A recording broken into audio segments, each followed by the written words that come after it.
पद का बंटवारा, वर्गीकरण का मतलब होता है बंटवारा। तो बहुपद को दो वर्गों में बांटा गया है, एक पद के आधार पर, एक घात के आधार पर। तो पद के आधार पर जो बहुपद होता है वह होता है एक पदी, एक पदी बहुपद, द्विपदी बहुपद, द्विपदी बहुपद, त्रिपदी बहुपद, त्रिपदी बहुपद, चतुर्पदी बहुपद। इसी तरह से पद बढ़ते जाता है और आगे बढ़ते जाता है। जैसे एक पदी बहुपद किसे कहते हैं? जिसमें केवल एक पद हो। जैसे हम लिख दिए 2a, सिंगल ही पद है ना। या लिख देंगे हम 5x², सिंगल ही पद है ना। या हम लिख देंगे x³, सिंगल ही पद है ना। अगर कोई पद अकेले रहेगा तो वह कहलाएगा कैसा पद? लेकिन अगर दे दिया जाए x+2, इसमें कितने पद हो गए? 2, ये हो गया द्विपदी। अगर दे दिया जाएगा x² - 1, क्या पद है? 2 पदी कहलाएगा। अगर दे दिया जाएगा 5x³ + 3, क्या हो गए? द्विपद। यानी प्लस या माइनस जो है पद को बांट देता है। क्या करता है? बांट देता है। ऐसी स्थिति में अगर x² - 1 दे दिया जाए तो कौन सा पद कहेंगे हम इसको? द्विपदी। यहाँ हम दिए भी हैं। त्रिपदी बहुपद के लिए x³ + x² + 5, कितने पद हो गए इसमें? इसलिए इसको कहेंगे त्रिपदी। अगर हमारा आ जाए 5x + y + 3z, कितने पद हो गए इसमें? इसलिए इसको क्या कहेंगे आप? त्रिपदी। x + y + z, कितने पद हो गए? त्रिपदी हो गए, क्योंकि तीनों अलग अलग पद है। चतुर्पदी के लिए अगर हमारा रहे x⁴ + x³ + 2x + 3, हम क्या कहेंगे इसको? चतुर्पदी। 1 2 3 4, 4 पद हो गए ना। इसलिए कैसे बहुपद कहलाएंगे? चतुर्पदी। अब हम समझते हैं ये कैसा बहुपद है। 5x किस प्रकार का बहुपद है?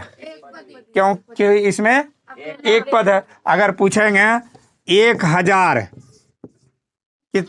एक पदों के आधार पर कितने पद में बांटा जाएगा इसको? 1000 जो है एक पदी है, एक द्विपदी है, एक त्रिपदी है, एक चतुर्पदी है। एक ही पद है, सिंगल पद है। लेकिन अगर दे दिया जाए 1000 + x, अब कितने पद हो गए? 2 पद हो गए। अगर दे दिया जाए 2x² - x + 5, कितने पद हो गए? त्रिपदी। किसी को कोई दिक्कत? तो पद के आधार पर बहुपद एक पदी, द्विपदी, त्रिपदी, चतुर्पदी, पंचपदी, ऐसे पद के आधार पर हम लोग गिनते जाएंगे और बताते चले जाएंगे। कोई दिक्कत? पहले इसका आप डिफिनेशन लिख लेते हैं। सीखेंगे घात के आधार पर बहुपद के प्रकार। तो घात के आधार पर बहुपद के प्रकार होते हैं। पहला बहुपद रेखिक बहुपद। क्या होता है? रेखिक बहुपद।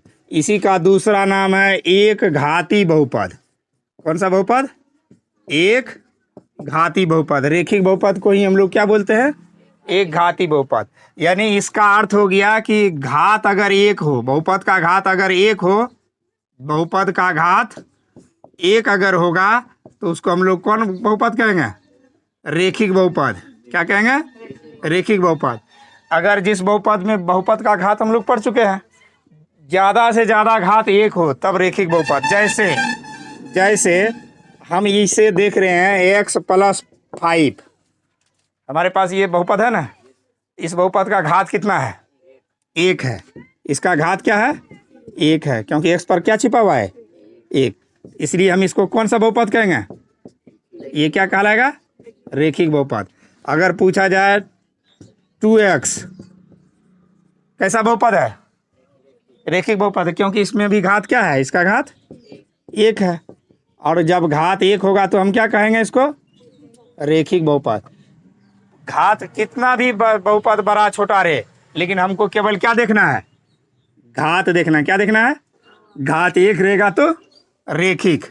उसके बाद द्विघाती बहुपद। द्विघाती बहुपद का दूसरा प्रकार होता है द्विघाती बहुपद। इसमें इसकी पहचान है कि बहुपद का घात अगर 2 होता है, कितना हो? बहुपद का घात अधिकतम घात 2 हो।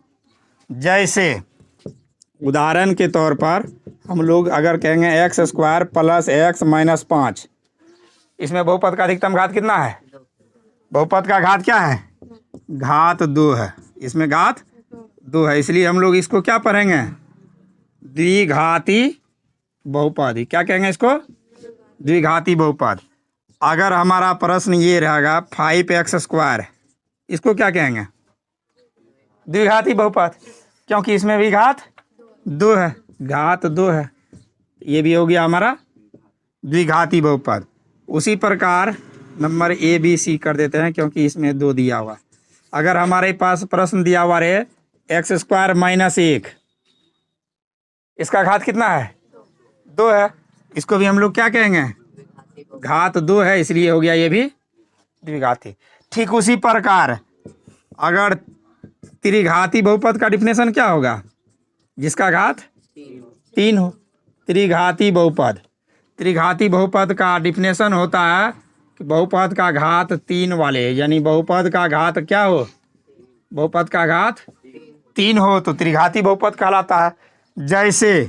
जैसे में एक उदाहरण, जैसे x³ + 5, इसका अधिकतम घात कितना है? 3 है, तो घात हो गया इसका 3। घात कितना हो गया? 3। इसलिए ये कौन हो गया? बहुपद त्रिघाती। ये क्या हो गया? त्रिघाती। अगर हमारा दूसरा उदाहरण ले लेंगे x³ - 5x² + x + 3, ये भी कैसा हो गया? अधिकतम घात कितना है? 3 है, तो ये हो गया हमारा घात 3 है अधिकतम घात। हम जब भी देखते हैं तो बड़ा वाला घात देखते हैं, इसीलिए इसको हम लोग क्या बोलेंगे? त्रिघाती। कहने का तात्पर्य हो गया कि एक घात वाले बहुपद को रेखिक कहते हैं, एक घात वाले बहुपद को, 2 घात वाले बहुपद को द्विघाती, 3 घात वाले बहुपद को त्रिघाती। कोई दिक्कत? आसानी से पहचान लेंगे इसका।